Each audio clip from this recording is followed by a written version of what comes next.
Now, when you read this story, friends, does anybody else think, well, man, that seems like a really harsh punishment for Ananias' actions? The punishment doesn't seem to fit the crime.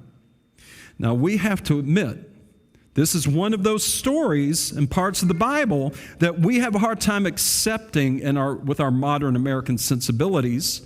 It's a story that skeptics of the Bible love to have a field day with, people who try to undermine the authority of the Bible and dismiss it. But there's something that needs to be exposed if that's the thought pattern that comes to your mind. If you think this is harsh, the punishment doesn't seem to fit the crime, here's the assumption that you may be dealing with. And that assumption is this, that sin and evil are measured primarily horizontally and not vertically. We tend to measure sin and evil in terms of horizontal relationships rather than a vertical relationship. What do I mean by that?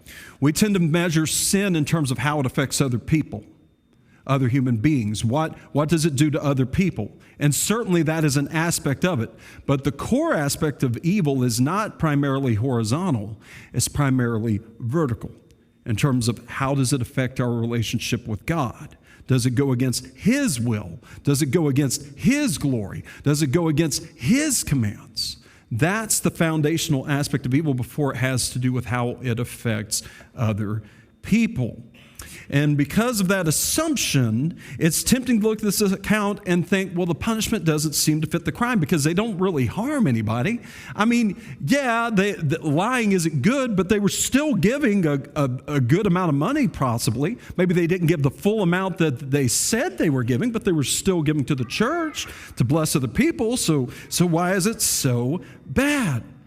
Again, because the core issue was not how it affected other people. The core issue was how it compromised the glory of God.